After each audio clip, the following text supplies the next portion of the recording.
Aujourd'hui, on est réunis pour la journée internationale de l'élimination contre les violences à l'égard des femmes. Il y a tellement de violences qu'on encaisse au quotidien que ces violences-là deviennent une normalité. On supporte l'insupportable.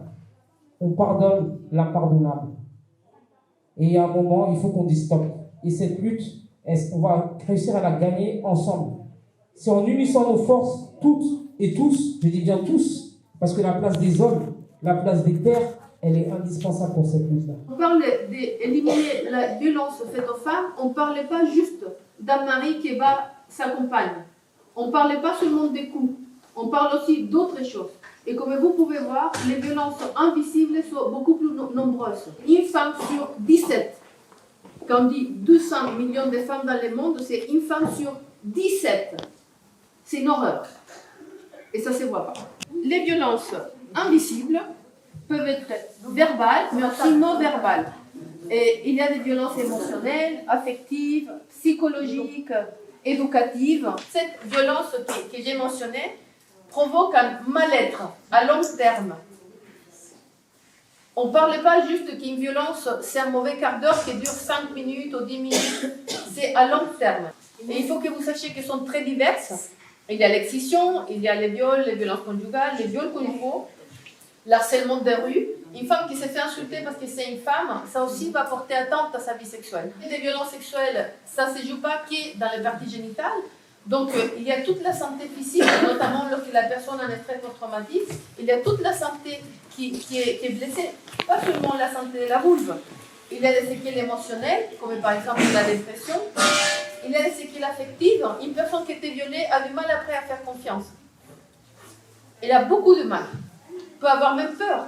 Peur de sortir, peur d'aller au travail, peur d'aller à une réunion avec un RH. Comment ça va trouver seul avec quelqu'un? Il y a des séquelles aussi psychologiques comme dans l'estime de soi, dans la confiance en soi. Et il y a surtout, et ça on parle très peu, des séquelles économiques. Quelqu'un qui vient me voir à moi, c'est non remboursé, c'est 60 €. Quand quelqu'un va voir une spécialiste EMDR, c'est entre 60 et 90 € la séance, non remboursée.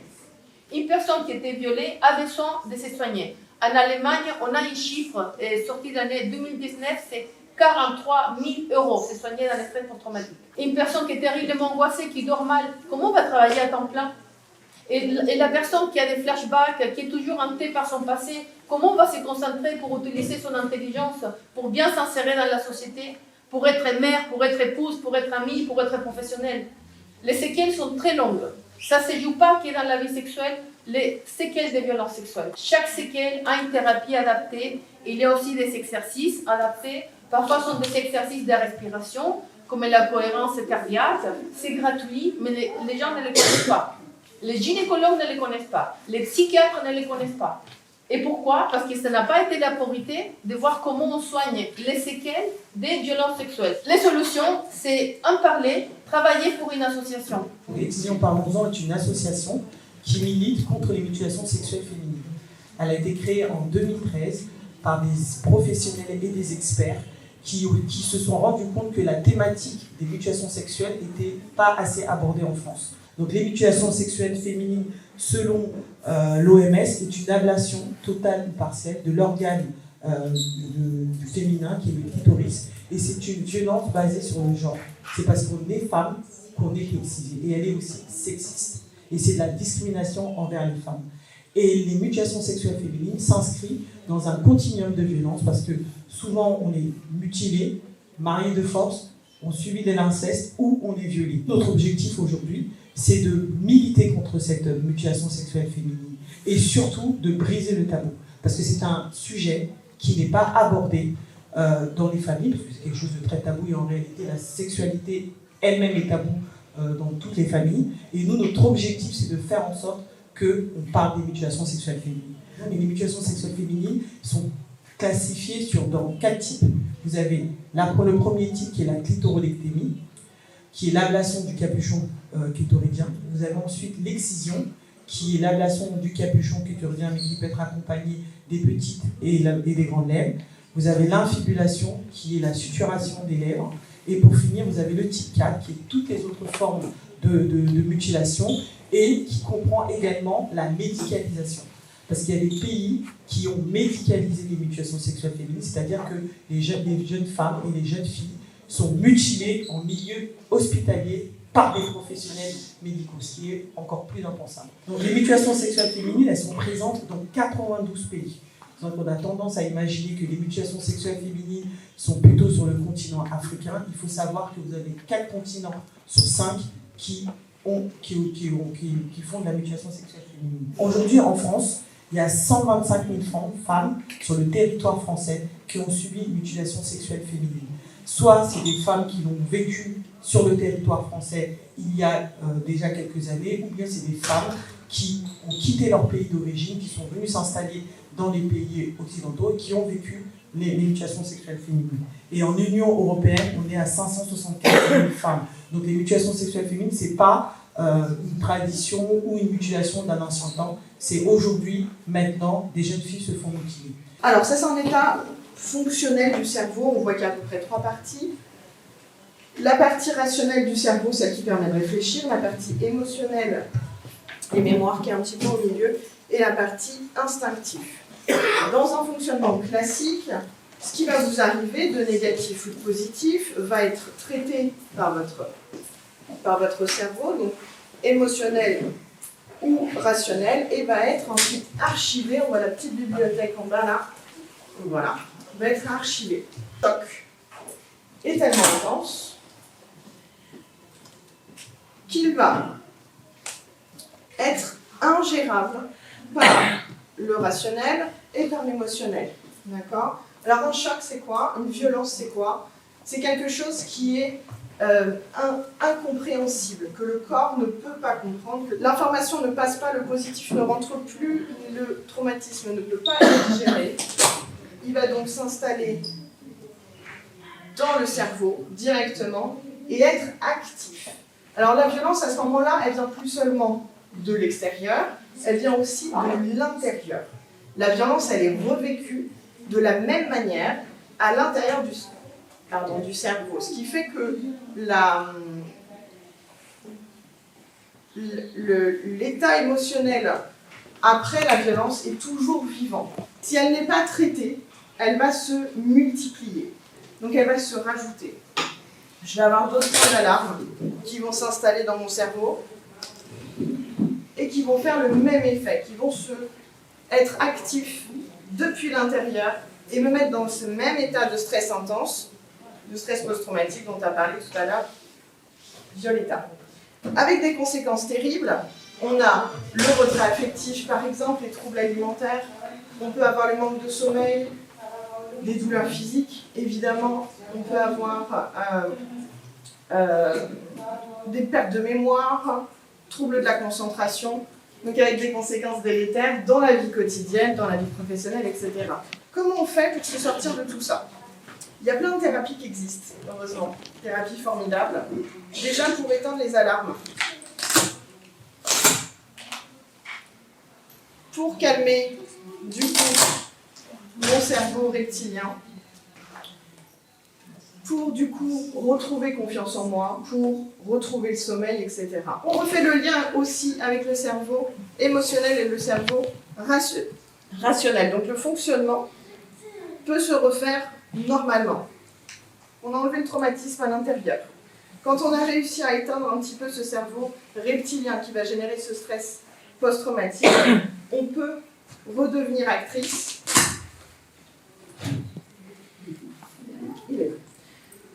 Et redevenir la femme battante que nous sommes toutes. Depuis une vingtaine d'années, il y a d'une manière générale une prise de conscience de la gravité de ce type de fait. Il y a eu le fameux mouvement MeToo, il y a eu plus récemment un mouvement concernant tous les problèmes d'inceste, d'agression et de viol contre l'agression sexuelle et viol contre les enfants. Tout le monde a entendu parler, bien entendu, de tout ce qui s'est dit au sujet de ce qui s'est passé au sein de l'Église catholique. La violence, malheureusement, quelle que soit sa nature, est une forme de relation entre les êtres humains qui s'étend dans le monde entier. Très récemment encore, au sujet d'un groupe de personnes, policiers, policières, etc., travailleurs sociaux, enfin bon, j'ai évoqué le fait que les violences contre les enfants étaient interdites.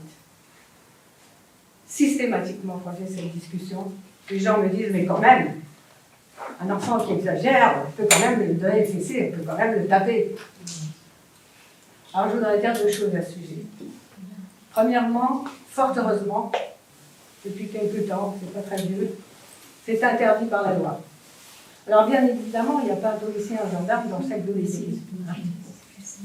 Mais je pense que sur le plan symbolique, c'est très important. Il est interdit de taper un enfant. J'entends bien qu'il y a un moment, par un moment d'énervement, de réflexe, on peut donner des tapes, etc. Je pense que ça peut sans doute arriver à tout le monde.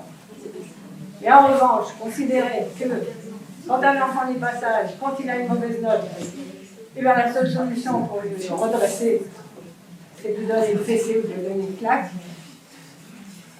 Je pense qu'il faut qu'on réfléchisse à ça. Qu'est-ce qu'on met dans la tête de l'enfant? On met que le grand a droit de taper le petit. Et on met que la solution au problème de relation entre les gens, c'est la violence. On met cette graine dans le cerveau de l'enfant. Qu'est-ce que cette graine va donner plus tard? Que ce soit sur ce sujet-là ou d'une manière générale, comme en ce qui concerne les relations entre les sexes, les relations entre les êtres humains, je crois que nous devons tous et toutes réfléchir à la manière dont nous voyons les choses.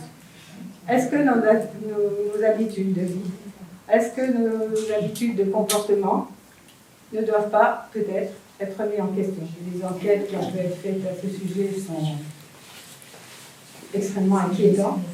On dit quand même que, c'est un peu de mémoire, sans doute en mécontent, mais on dit qu'au moins un enfant sur 10 est victime de ce genre de choses.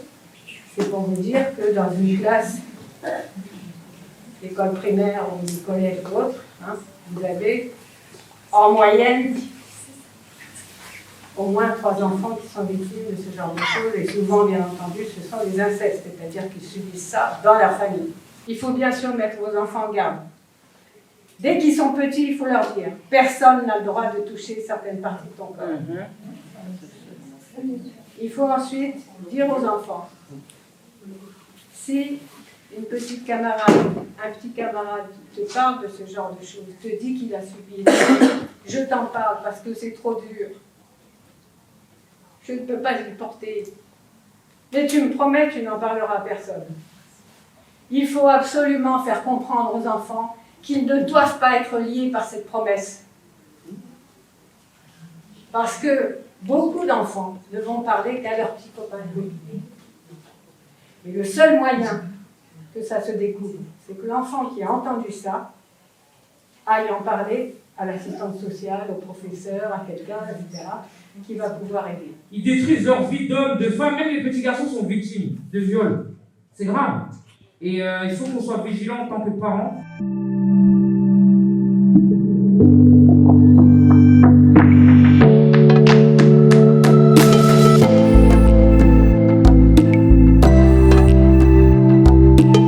Et je pense que les statistiques des femmes qui se suicident parce qu'on ne veut pas les écouter, elles ont eu le courage de sortir du silence et elles vont dans les commissariats. Elles ne sont pas écoutées, elles sont refoulées, elles se présentent devant les juges, elles n'ont... Il y en a même une, excusez-moi, je vais vous répéter ce qu'elle a dit à la femme qui m'a répété son histoire. Elle lui a dit qu'il faut choisir avec qui on couche. Une juge femme qui dit ça à une autre femme victime. Qu'est-ce que vous voulez que je lui réponde, moi, à cette dame? Effectivement, c'est la réalité. Il y a des dérives. Il y a des plaintes qui sont refusées. Il y a des femmes qui ont une ordonnance de protection qui vivent sous le même toit du mari. Il y a des femmes qui sont détruites, qui prennent des années à se reconstruire. Et nous, on est là en train de faire ce boulot tous les jours, on les soutient, on est là, on est présent sur le terrain. Certes, dans certains commissariats, il y a des policiers qui sont formés. Il y en a, il y a des bons policiers, comme il y a des mauvais. Mais vu l'ampleur, 101 féminicides, là en 2021, je vais laisser la parole à Ager. Le 16 avril 2010, ma mère a accompagné ma sœur à la préfecture de Strasbourg pour arrêter la régularisation de papier de son mari. Donc elle a été reçue par la femme du service des étrangers, à qui elle a raconté son histoire et tout ce qu'elle subissait. La femme lui a fait rédiger un courrier décrivant tout ce qu'elle subissait. Elle a eu une photocopie de sa lettre avec tampon de la préfecture. Et la dame lui a demandé de se rendre immédiatement au commissariat central pour déposer plainte contre son mari. Ce qu'elle a fait, accompagnée de ma mère toujours. Ma sœur a été reçue avec ma mère par un OPJ qui a lu le courrier qu'elle venait d'écrire à la préfecture, où elle disait qu'elle était menacée de mort, qu'elle était victime de violence, qu'elle était menacée d'être brûlée vive. Il l'a menacée de kidnapper leur bébé, puisque mon neveu était âgé de 2 mois. Et le policier l'a renvoyé au commissariat de quartier. Ce que ma soeur ne savait pas, c'est que ce commissariat en question était en travaux à ce moment-là et qu'elle n'aurait jamais pu déposer plainte au commissariat de quartier. Elle lui a dit, mais monsieur, s'il m'arrive quelque chose, il lui a coupé la parole, il lui a dit, si vous arrive quelque chose, vous direz que c'est la faute de la police. Elle est rentrée chez elle, et le lendemain, ma mère n'arrivant pas à joindre ma soeur au téléphone. Elle s'est rendue, après avoir fait les courses avec mon père, elle s'est rendue au domicile de ma sœur. La police est bien rendue sur place le lendemain. Si le policier en question avait fait son travail, s'il y avait plus de mesures de protection pour les victimes, je pense que ma sœur serait peut-être déjà encore vivante. Le tribunal civil, cette année, le 17 mars de cette année, a condamné l'État. Il ne faut jamais laisser tomber, vous avez des droits, votre devoir, c'est de ne pas laisser tomber. C'est des procédures extrêmement longues parce que il y a très peu de condamnations de l'État parce que les gens laissent tomber. Et d'ailleurs, je ne comprends pas la longévité de ces procédures.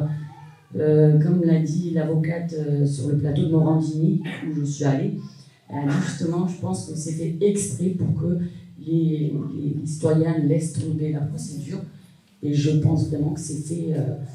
C'est pas normal que j'ai mis 11 ans à faire reconnaître les droits de ma sœur.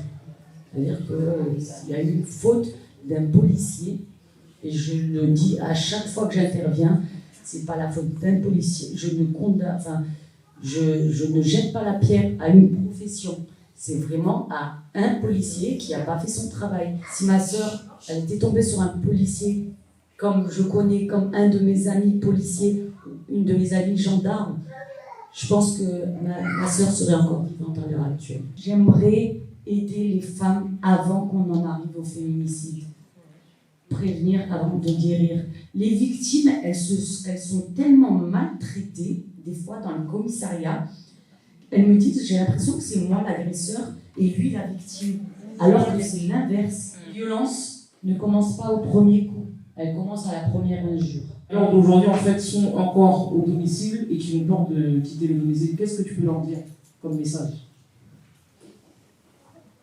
Moi, si j'ai un conseil à leur donner, je sais que c'est pas évident, mais si j'ai un conseil à leur donner, c'est prenez vos enfants et partez.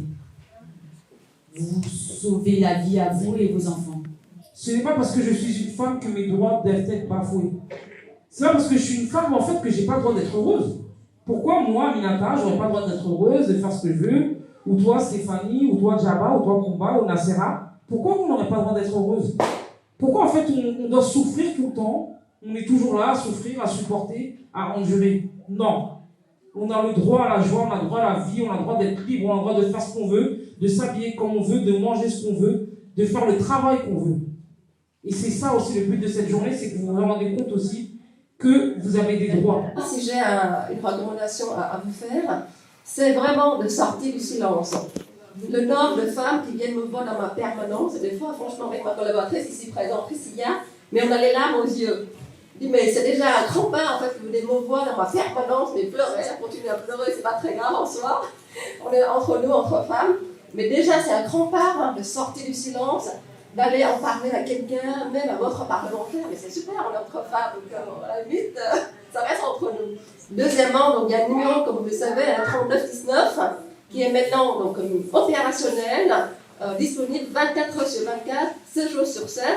Appelez ce numéro et vous serez accompagné. L'aspect self-défense, c'est quelque chose que vous pouvez utiliser dans la vie de tous les jours, dans le cadre du travail, parce que pour les enfants, on travaille beaucoup sur la confiance en soi, les choses comme ça. On va le faire, on utilise la voix, parce que la voix est une arme puissante, d'accord, la parole, l'attitude, la posture qu'on peut avoir face à n'importe quel type d'agression. Voilà. Notre idée, c'est de ne pas être blessé, de pouvoir, en tout cas, se sortir d'une situation compliquée, d'une agression quelle qu'elle soit. Le jour d'une situation d'agression, vous n'êtes pas préparé, vous n'êtes pas échauffé, vous vous y attendez pas, c'est jamais le moment, et puis vous avez le palpitant, le cœur qui se met à battre à 140, vous avez les jambes qui sont comme ça, vous avez les bras, vous ne voyez plus rien, et ce qui est normal, hein, c'est tout à fait normal, le stress d'une agression, pour n'importe qui, c'est normal. Et du coup, la technique très simple qu'on a apprise, eh ben, elle va peut-être pas ressortir parce qu'on est tout tremblant, choses comme ça. Nous, le but, c'est qu'on répète, on répète, on répète.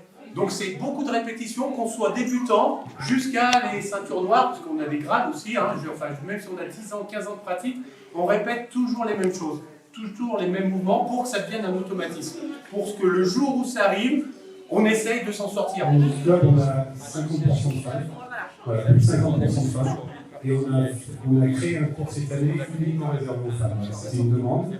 Et voilà, en tout cas, nous, c'est des actions qui nous tiennent à cœur, en tout cas, puis d'intervenir en fait des associations comme celle-ci. Nous, voilà, c'est toujours gratifiant pour nous.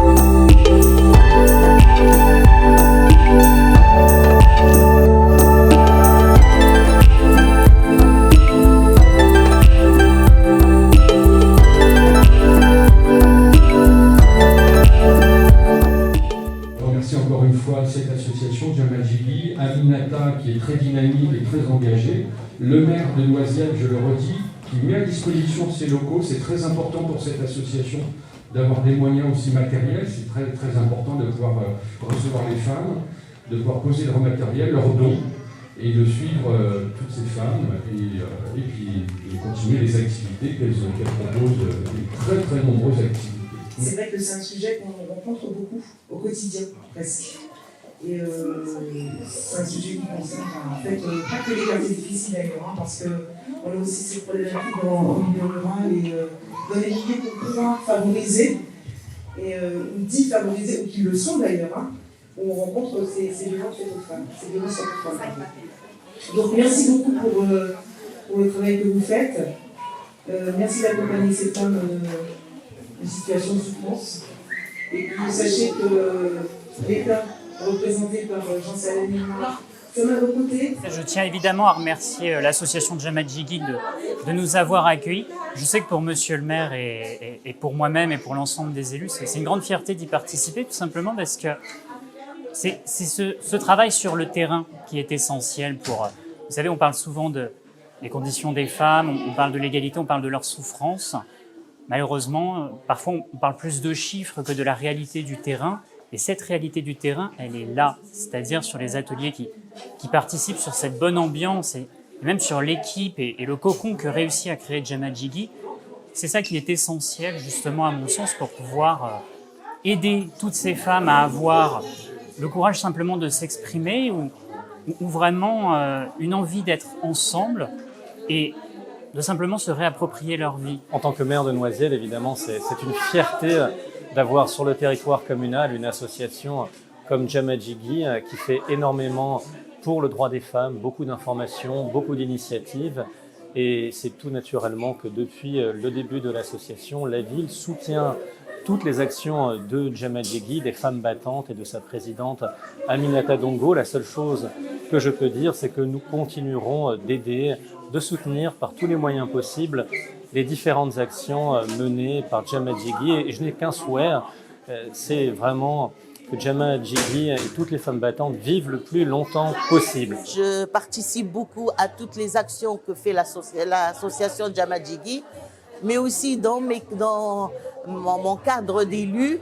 Donc, je travaille beaucoup avec l'association en tout ce qui concerne donc, les droits des femmes. Chaque fois qu'il y a des femmes qui sont dans le besoin, qui m'appellent en général, je les dirige vers l'association.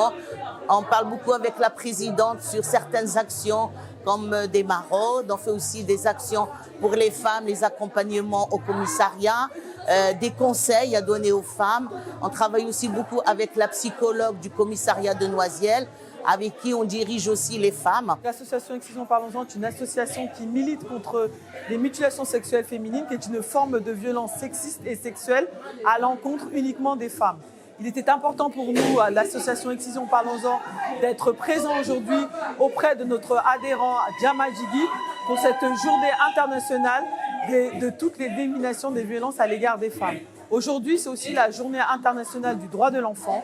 Nous sommes tous en droit de protéger nos enfants contre les différentes violences, notamment les violences sexuelles féminines. Notre rôle est essentiel, donc il est important que les associations se mobilisent pour protéger les femmes. Les femmes, ne soyez pas seules dans votre coin. Si vous avez un problème, n'hésitez pas à solliciter les associations ainsi que les pouvoirs publics et les experts pour vous venir en aide. Cette journée, on s'est unis pour dire stop aux violences faites aux femmes et aux enfants.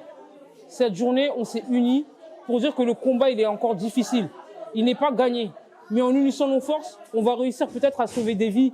1, 2, 3, 4. Même une seule vie de sauvée, c'est déjà une seule vie de sauvée. Quand on parle des violences, c'est pas que les violences conjugales. Quand on parle de violences, c'est pas que les violences physiques. Il y a aussi les violences sexuelles. Il y a l'excision. Il y a les violences au travail. Il y a le harcèlement. Il y a le cyber-harcèlement. Pour dire que chaque femme, vous méritez d'être heureuse. Vous méritez d'être libre de faire ce que vous voulez et que vous ne devez plus subir la violence. Si vous êtes concerné par des violences, n'hésitez pas à contacter notre association car nous luttons au quotidien pour les violences faites aux femmes. Surtout, le plus important, les femmes battantes. Ne restez pas seules. Libérez la parole. Parlez-en autour de vous. Parlez-en à des personnes compétentes qui peuvent vous écouter, vous orienter. Et surtout, n'ayez plus honte. Il ne faut plus absolument avoir honte. Car la honte, c'est ce qui va vous isoler encore plus. Et il y a beaucoup de femmes qui sont victimes de violences. Et ces violences, ça touche toutes les femmes, toutes les classes confondues, les classes sociales, toutes les origines, toutes les convictions. C'est vraiment toutes les femmes qui sont victimes de violences et aussi protéger nos enfants contre toutes les formes de violence qui existent au quotidien. Merci beaucoup, soyez fiers de vous. Jama Jigui, c'est par des femmes battantes, pour des femmes battantes.